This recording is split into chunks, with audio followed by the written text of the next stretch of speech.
Good morning friends सकार गुरुत्वपूर्ण खबर आपण स्वागत मुझे तो फ्रेंड्स प्रत्येक दिन भली बहुत गुड़ी पछा पछा खबर सहित जहाँकि पीएम किसान कालिया योजना ठू आरंभ कर राशन कार्ड ई श्रम कार्ड बड़ बड़ घोषणा यह खबर भितर रही तेणु आपण मैंने 2 मिनिट अधिक समय दे ये वीडियो को निश्चित शेष पर्यंत देखु कारण आज वीडियो देखापी आपको कौन न्यूज पेपर किंबा खबर कागज देखा पड़ोनी से चलतु भाई मैंने बेसी डेरी नक भिडियो पर नजर पकईबा तेरे नजर पकईबा पूर्व जदि आम चैनल प्रथम आसी भिडियो देखुं तेरे आम चैनल को सब्सक्राइब कर पाखे घंटी चिन्ह को दबे ऑल नोटिफिकेशन को दबे दिंतु कारण आम जिते बेले भी भिडियो छाड़ू आपण पाखे पहुँचब सर्वप्रथमे नंबर 1 आसूची भारत को बड़ बात्या सारा देश रे एबे मौसुमी वर्षा काय विस्तार करिछि बोधे एमिति कौनसी राज्य नथिबो जेउठी एबे झिपिझिपि वर्षा हेउ नथिबो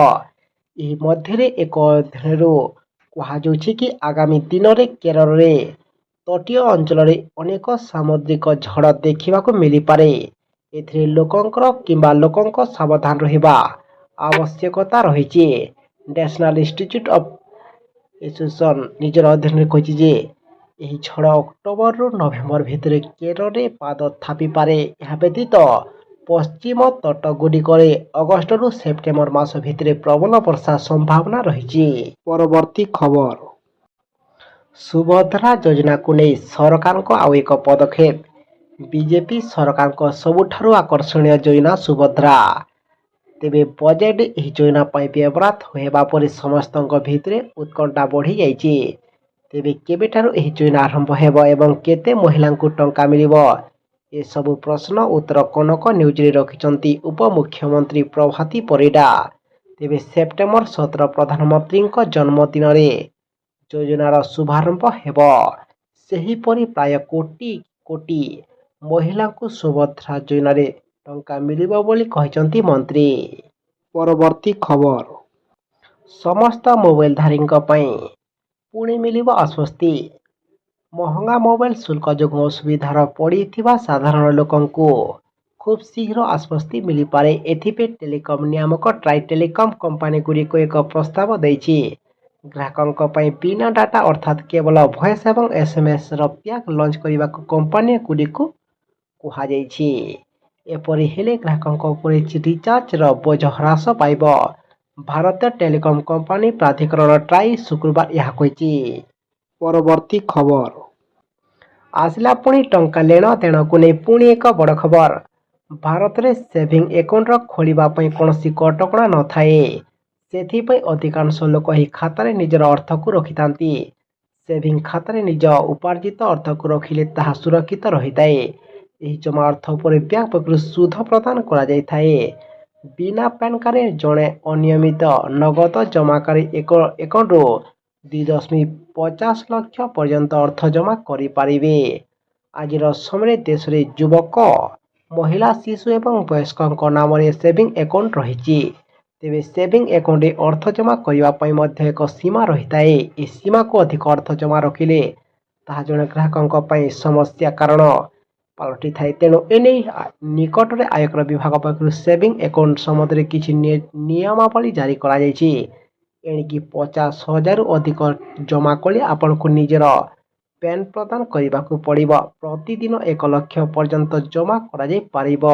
परवर्ती खबर अग्निवीर योजना को नहीं पुणी सरकार बड़ पदक्षेप अग्निवीर को नहीं ओडिशा मुख्यमंत्री मोहन चरण माझी एक बड़ घोषणा करिसंती अग्निवीर को संरक्षण देवे राज्य सरकार अग्निवीर को राज्यर समस्त यूनिफॉर्म सेवार 10% संरक्षण प्रदान करने को घोषणा कर मुख्यमंत्री एसहित बयस क्षेत्र में 5 वर्ष कोहल कर।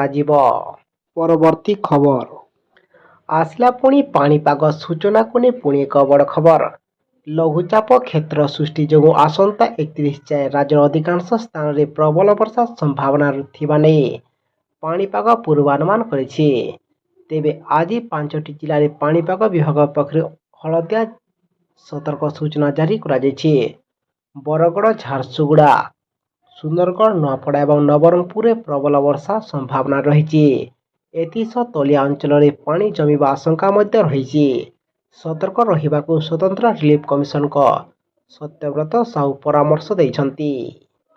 ସୂଚନାଯୋଗ୍ୟ ଯେ ଉତ୍ତର ବଙ୍ଗୋପସାଗର ଏବଂ ଏହାର ପାର୍ଶ୍ୱବର୍ତ୍ତୀ ଉପକୂଳ ବାଂଲାଦେଶ ଗାଙ୍ଗେୟ ପଶ୍ଚିମବଙ୍ଗ ମଧ୍ୟରେ ଏକ ଲଘୁଚାପ କ୍ଷେତ୍ର ସୃଷ୍ଟି ହୋଇଛି।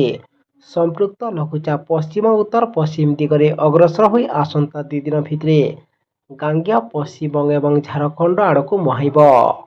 ପରବର୍ତ୍ତୀ ଖବର, ଇଲେକ୍ଟ୍ରିକ୍ ଗାଡ଼ି କିଣିଲେ ମିଳିବ ସବସିଡି, ସମୟସୀମା ବୃଦ୍ଧି କଲେ ସରକାର। କେନ୍ଦ୍ର ସରକାର ଇଲେକ୍ଟ୍ରିକ୍ ମୋବିଲିଟି ପ୍ରୋତ୍ସାହନ ସ୍କିମ୍ 2024କୁ 2 ମାସ ଅର୍ଥାତ୍ ସେପ୍ଟେମ୍ବର 30 ପର୍ଯ୍ୟନ୍ତ ବୃଦ୍ଧି କରିଛନ୍ତି। ଏନେଇ ଭାରୀ ଶିଳ୍ପ ମନ୍ତ୍ରଣାଳୟ ସୂଚନା ଦେଇଛି।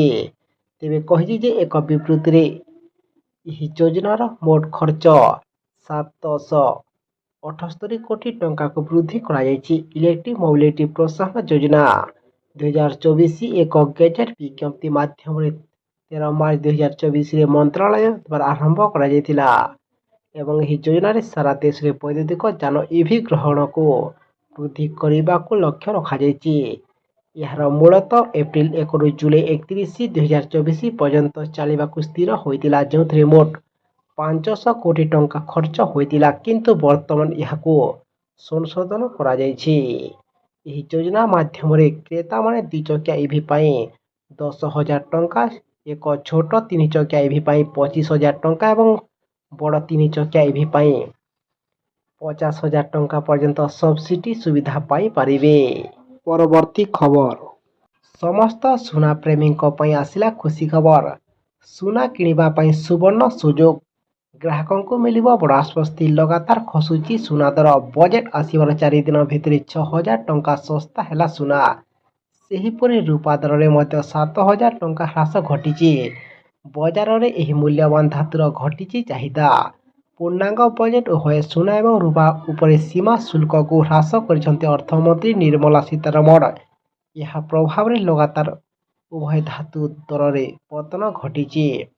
ତେବେ ରାଜଧାନୀ ଭୁବନେଶ୍ୱରରେ 10 ଗ୍ରାମ ପିଛା 24 କ୍ୟାରେଟ୍ ସୁନାର ମୂଲ୍ୟ 1,090 ଟଙ୍କା ଆଜି ହ୍ରାସ ଘଟିଥିବା ନେଇ ସୂଚନା ରହିଛି ଏବଂ 22 କ୍ୟାରେଟ୍ର ସୁନାର ଦର 1,000 ଟଙ୍କା ମଧ୍ୟ ଶସ୍ତା ହୋଇଛି। ପରବର୍ତ୍ତୀ ଖବର, ଆସନ୍ତାକାଲି ବନ୍ଦ ରହିବ ମୁଖ୍ୟମନ୍ତ୍ରୀଙ୍କ ଅଭିଯୋଗ ଶୁଣାଣି। ଜୁଲାଇ 29ରେ ବନ୍ଦ ରହିବ ମୁଖ୍ୟମନ୍ତ୍ରୀଙ୍କ ଅଭିଯୋଗ ଶୁଣାଣି। ସପ୍ତଦଶ ବିଧାନସଭାର ପ୍ରଥମ ଅଧିବେଶନ ଚାଲୁ ରହିଥିବାରୁ ଆସନ୍ତା ଜୁଲାଇ 29 ତାରିଖ ସୋମବାର ମୁଖ୍ୟମନ୍ତ୍ରୀଙ୍କ ଅଭିଯୋଗ ପ୍ରକୋଷ୍ଠରେ ଜନଶୁଣାଣି ବନ୍ଦ ରହିବ। ଏ ସମ୍ପର୍କରେ ସାଧାରଣ ପ୍ରଶାସନ ଏବଂ ସାଧାରଣ ଅଭିଯୋଗ ବିଭାଗ ପକ୍ଷରୁ ଜନସାଧାରଣଙ୍କ ନିମନ୍ତେ ସୂଚନା ଦିଆଯାଇଛି। ପରବର୍ତ୍ତୀ ଖବର, ଓଡ଼ିଶାରେ ଆଳୁ ପିଆଜ ଚାଷୀଙ୍କୁ ମିଳିବ ପ୍ରୋତ୍ସାହନ। 3 ଦିନରେ କମିବ ଆଳୁ ଦର, ଆଉ ଦିନେ କି 2 ଦିନ ପରେ ଆଳୁ କିଲୋ ପ୍ରତି 20ରୁ 25 ଟଙ୍କାରେ ମିଳିବ। ରାଜ୍ୟରେ ଆଳୁ ଏବଂ ପିଆଜ ଚାଷୀଙ୍କୁ ମିଳିବ ସ୍ୱତନ୍ତ୍ର ପ୍ରୋତ୍ସାହନ। ପ୍ରଥମ ପର୍ଯ୍ୟାୟରେ 58ଟି ସବ୍ ଡିଭିଜନରେ ତିଆରି ହେବ ଶୀତଳ ଭଣ୍ଡାର। ଆଳୁ ସଂକଟ ନେଇ ଏମିତି ପ୍ରତିକ୍ରିୟା ରଖିଛନ୍ତି ଖାଦ୍ୟ ଯୋଗାଣ ଏବଂ ଖାଉଟି କଲ୍ୟାଣ ମନ୍ତ୍ରୀ କୃଷ୍ଣଚନ୍ଦ୍ର ପାତ୍ର। ପରବର୍ତ୍ତୀ ଖବର, ଏହି ଦିନ ଚାଷୀଙ୍କ ଖାତାରେ ମିଳିବ 18ତମ କିସ୍ତି ଟଙ୍କା। ପିଏମ୍ କିଷାନକୁ ନେଇ ଆସିଲା ଗୁଡ୍ ନ୍ୟୁଜ୍। ଏହି ଦିନ ଖାତାରେ ଜମା ହେବ 18ତମ କିସ୍ତି ଟଙ୍କା। ଯଦି ଆପଣ ମଧ୍ୟ ପ୍ରଧାନମନ୍ତ୍ରୀ କିଷାନ ଯୋଜନାଙ୍କ ହିତାଧିକାରୀ, ତେବେ ଆପଣଙ୍କ ପାଇଁ ଖୁସି ଖବର ରହିଛି, କାରଣ କୃଷି ବିଭାଗ 18ତମ କିସ୍ତି ପାଇଁ ହିତାଧିକାରୀଙ୍କ ତାଲିକା ପ୍ରସ୍ତୁତ କରିବା ଆରମ୍ଭ କରିଛି। ତଥାପି ତାଲିକା କିସ୍ତି ସ୍ଥାନାନ୍ତର କରିବା ପୂର୍ବରୁ ଥରେ ସଂଶୋଧନ ହୋଇଛି। ତେବେ ବାରାଣସୀ ଗସ୍ତ ସମୟରେ ପ୍ରଧାନମନ୍ତ୍ରୀ ମୋଦି 17ତମ କିସ୍ତି ଟଙ୍କା ଯୋଗ୍ୟ ଚାଷୀଙ୍କ ଖାତାକୁ ପଠାଇଥିଲେ। ଏହାର ଅର୍ଥ ହେଉଛି ପ୍ରାୟ 2.5 କୋଟି ଚାଷୀ ଏଥର ପିଏମ୍ କିଷାନ ଯୋଜନା ସୁବିଧାରୁ ବଞ୍ଚିତ ମଧ୍ୟ ହୋଇଛନ୍ତି। ଏହାର ମୁଖ୍ୟ କାରଣ ଥିଲା ଇ-କେୱାଇସି ଏବଂ ଭୂଲେଖ ଯାଞ୍ଚ କିମ୍ବା ଆପଣଙ୍କ ଜମି ପଟ୍ଟା। ଯଦି ଆପଣ ଏପର୍ଯ୍ୟନ୍ତ ଏହି 2ଟି କାର୍ଯ୍ୟ କରିନାହାନ୍ତି, ତେବେ ତୁରନ୍ତ ସେଗୁଡ଼ିକୁ ସମାପ୍ତ କରନ୍ତୁ, ନଚେତ୍ ଆପଣଙ୍କୁ 18ତମ କିସ୍ତି ମଧ୍ୟ ହରାଇବାକୁ ପଡ଼ିପାରେ। ତେବେ ବାସ୍ତବରେ ପ୍ରଧାନମନ୍ତ୍ରୀ କିଷାନ ଯୋଜନାର 17ତମ କିସ୍ତି ଟଙ୍କା ଏପର୍ଯ୍ୟନ୍ତ ରିଲିଜ୍ କରି ସାରିଛନ୍ତି, ଯାହାକି ଯଥାଶୀଘ୍ର ଏହି ଯୋଜନା ମାଧ୍ୟମରେ ଟଙ୍କା ଦେବାଟା ସୂଚନା ରହିଛି ଏବଂ ଏହି ପରିପ୍ରେକ୍ଷୀରେ 18ତମ କିସ୍ତି ଅକ୍ଟୋବର ମାସରେ କୃଷକଙ୍କ ଆକାଉଣ୍ଟକୁ ପହଞ୍ଚିବ। ତେବେ ସରକାର ଏପର୍ଯ୍ୟନ୍ତ କୌଣସି ସ୍ଥିର କିମ୍ବା ତାରିଖ ସ୍ଥିର କରିନାହାନ୍ତି। ପରବର୍ତ୍ତୀ ଖବର ଆସିଲା ପୁଣି କାଳିଆ କିମ୍ବା ସିଏମ୍ କିଷାନ ଯୋଜନାକୁ ନେଇ ବହୁତ ବଡ଼ ଖୁସି ଖବର। ଏବେ ବି ଆସିଲା ପୁଣି କାଳିଆ କିମ୍ବା ସିଏମ୍ କିଷାନ ଯୋଜନାକୁ ନେଇ ବହୁତ ବଡ଼ ଖୁସି ଖବର। ପୁଣି ଯଥାଶୀଘ୍ର ସମସ୍ତ କାଳିଆ କିମ୍ବା ସିଏମ୍ କିଷାନ ଲାଭାର୍ଥୀଙ୍କୁ ପରବର୍ତ୍ତୀ କିସ୍ତି ଟଙ୍କା ମିଳିବାକୁ ଯାଉଛି, ଯାହାକି ଆପଣଙ୍କ ପାଇଁ ବହୁତ ବଡ଼ ଖୁସି ଖବର। ସେଥିପାଇଁ ଯେଉଁମାନେ ଏପର୍ଯ୍ୟନ୍ତ ଆପଣଙ୍କ ଡକ୍ୟୁମେଣ୍ଟକୁ କେଓସି ଫୁଲଫିଲ୍ କରିନାହାନ୍ତି କିମ୍ବା କିଛି ତ୍ରୁଟି ଅଛି ତେବେ ଆପଣମାନେ ସଂଶୋଧନ ନ କରନ୍ତି ତେବେ ଆପଣ ଏଥିରେ ବାଦ୍ ପଡ଼ିପାରନ୍ତି। ସେଥିପାଇଁ ଆପଣମାନେ ଶୀଘ୍ର ଏଥିରେ ଫୁଲଫିଲ୍ କରିବା ସଂଶୋଧନ କରି ରଖିଥାନ୍ତୁ, ଯାହାକି ଏଥିରେ ଅଲରେଡ଼ି ବଜେଟ୍ ଏହି କାଳିଆ ଯୋଜନା କିମ୍ବା ସିଏମ୍ କିଷାନ ଯୋଜନାକୁ ନେଇ ଏଥିରେ ଟଙ୍କା ଅଲରେଡ଼ି ବ୍ୟବହୃତ ହୋଇସାରିଛି। ତେବେ ଯେକୌଣସି ମୁହୂର୍ତ୍ତରେ ସରକାର ଏଥିରେ ଟଙ୍କା ଦେବାଟା ସୂଚନା ରହୁଛି। ସେଥିପାଇଁ ଆମେ ଆପଣଙ୍କୁ ଅନୁରୋଧ କରୁଛୁ କି ଆପଣମାନେ ଆମ ସହ ସଦାସର୍ବଦା ଯୋଡ଼ି ହୋଇ ରହିଥାନ୍ତୁ, କାହିଁକି ନା ଯେଉଁଦିନ ସରକାର ଟଙ୍କା ଦେବାଟା ଘୋଷଣା କରିବେ ଆମେ ଆପଣଙ୍କୁ ଆଉ ଗୋଟେ ଭିଡ଼ିଓ ମାଧ୍ୟମରେ ଆମ ଚ୍ୟାନେଲ୍ ମାଧ୍ୟମରେ ଆମେ ଆପଣଙ୍କୁ ଜଣାଇଦେବୁ। ତାକୁ ଦେଖି ଆପଣମାନେ କନଫର୍ମ ହୋଇଯିବେ।